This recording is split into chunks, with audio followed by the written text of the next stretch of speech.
Hello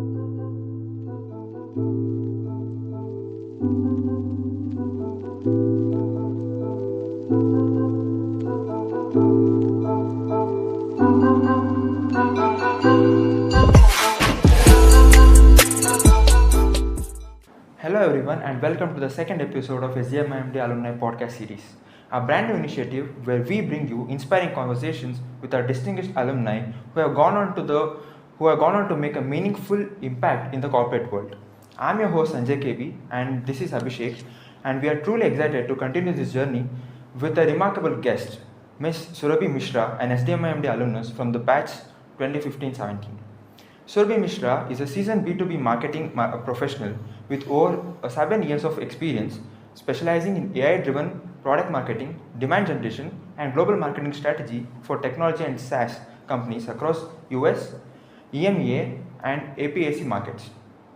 She currently serves as a global marketing manager at Simpler, where she develops and executes multi-channel campaigns, manages account-based marketing initiatives, and organizes events that generate significant business opportunities. Welcome back to SDMIMD, ma'am. Thank you so much, Sanjay. Thank you so much, Abhishek, and overall SDMIMD team. Always great to come back here. Okay, with this, let us begin. So, you started your career as a freelance marketing strategy consultant. How did that early experience shape your understanding of marketing, and what challenges did you face as a freelancer? Understood. So I think when I started as a freelancer, I never wanted to start, but there was some medical emergencies back at home. And way back in 2017 or 18, there was no concept of remote work. But I'm a very, very determined and a consistent individual, and I always thought, okay, whatever I can do, let me try to do it.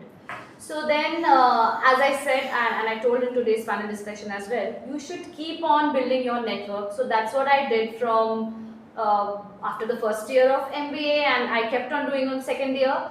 And I would say that I was able to build network with the entrepreneurs, with the tech ecosystem people, and I was doing a lot of research-based studies, and so my role was basically advising startups and SMEs in understanding their sales and marketing journey, how they can position themselves well. So I would say SDMIMD played a very vital role in building that discipline lifestyle, right from getting up in the morning, doing yoga, doing those physical exercises, doing my assignments on time, even attending the classes, making inference students. So I think SDMIMD has played a very vital role, and I would suggest everyone, whatever you are being taught to, please read it carefully and also try to adapt things which are outside, which exactly what I did. And I feel SDMIMD plus those sales plus as a sales plus marketing consultant, I have really evolved through this role, bits and pieces, hit and trial, A/B testing, whatnot. But I think that was pretty relevant and significant. So I did it for around 1.5 years, and I feel wherever I am, it's because of those early days. That discipline that I built on the early days has led me here. Yeah. Okay, your transition from a freelancer to a global marketing manager is inspiring. What key skills helped you grow and stay relevant in the constantly evolving marketing landscape? Getting I would say networking plays a very vital role. Okay, as I said, if you don't want to go out and network, it's fine. You have such a rich alumni base. Try to attend those events, try to talk to industry leaders, right? Even in Mysore, you'll find a lot of networking forums where you can network. There are a lot of community-led initiatives taken in the college itself, right? So networking plays a vital role because we think that we are doing a particular sector of our work and which is fulfilling and more than for us, but the world outside is doing even more.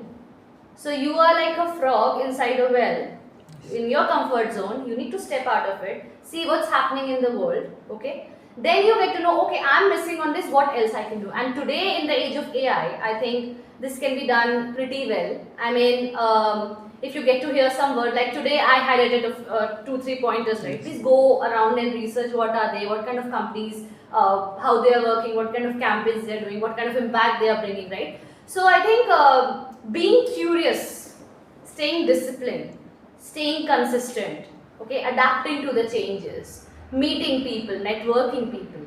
These kind of things really, help you build that journey overall, I would say.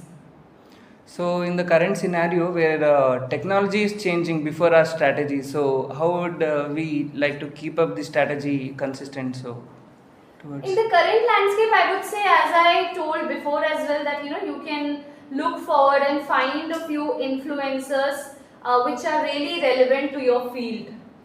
Just go in ChatGPT or any LLM model and try to search. For example, marketing is very vast. I'm into marketing, I can talk about marketing, it's very vast. So maybe if you like market research side of it, go and search about it. Maybe if you want to know about the branding side of it, get to know more about it. So questions specific, like I know in the current ecosystem and textbook, we are having some, I'm not sure how the ecosystem, how the studies discipline is at the moment. But I think it's pretty way long back what Starbucks did, what they did. It's pretty old. You need to know the old aspect as well. But while you are reading the Starbucks case study, try to see how Starbucks is also, doing AI-driven marketing campaigns and how they are improving their customer retention or building more brand or building more products around it, right? So things like this can always help. And I would say, as I said, staying curious takes you to leaps and bounds. thank you. And what are some of the biggest challenges you have faced from classroom learning to real world marketing management, and how can students prepare to tackle them? Again, I would say staying disciplined, staying curious, and just not procrastinating yourself. A lot of time we do procrastinate ourselves. That okay, this particular company is coming. Why would they select you? But you should have a mindset. Why won't they select you? They will select you. And how they will select you? Because whatever you know, you should be confident about it. You know it's fine. You don't know it's fine. I mean, any company or any organization or any internship opportunity that you are doing, you're pretty well aware. Okay, this particular company is coming. So what you can do? You can go in Google. You can research about the products and services.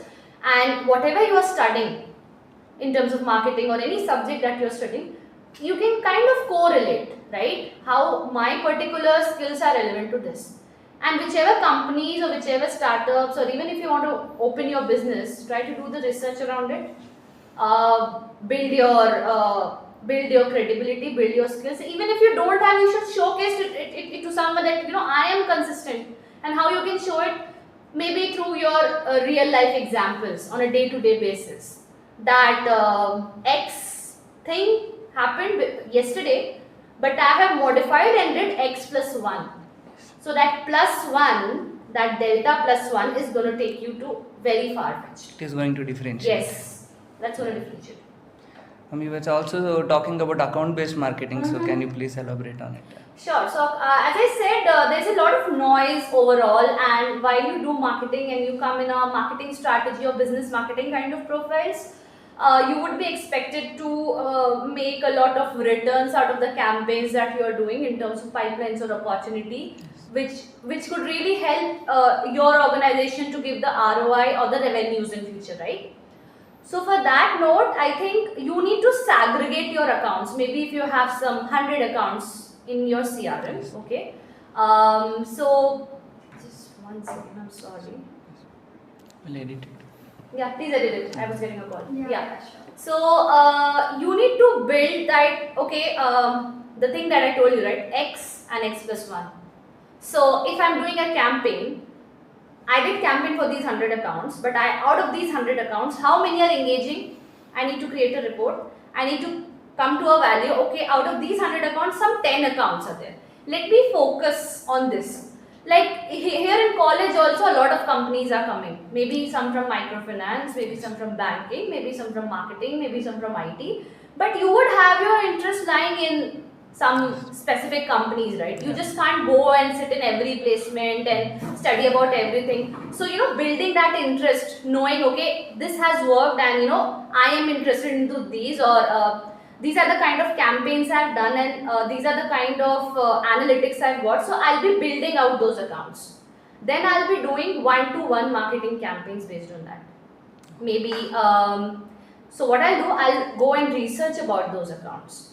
how my company stand out from the competitor. Again, your competitor is also serving the same, but how well innovatively you can picture yourself, how well you can value proposition yourself, right? So that would make a mark. Eventually, you will have to do hit and trial, A/B testing. You'll have to test different timings of your campaign. You'll have to try multiple channels. You'll have to try to do due diligence in contacts that you are targeting to. You'll have to do multiple things. But the end thing that comes into staying disciplined and consistent and making that delta 1 plus remarkable progress. That definitely some point of time it's going to take you to that. I think I highlighted that example in the top. Yes. So that particular piece, it took around 2.5 years. But yeah, the value That's was really really great, 1500% Yes. return on investment. So this is the kind of impact that ABM gets you. Yeah. So this were what we were not aware of before, and we felt that it is very impactful and it creates a great impact. Rather than email marketing on other things, we can just focus on the one we feel. Yeah, no, ABM also involves email marketing and other channel marketing. It's just that it's very focused in nature. Sanjay. Ma'am, if you have to give one advice to the young MBA students, what would that be? Being curious, stay disciplined, don't take your life too seriously, chill, and even if you don't get placed, it will never happen to you, but in case if you don't get placed, or in case if you're not getting shortlisted, or in case you're getting less marks, less marks, yes, you have to show ROI to your parents who have invested the money, or if you've taken the loan, right?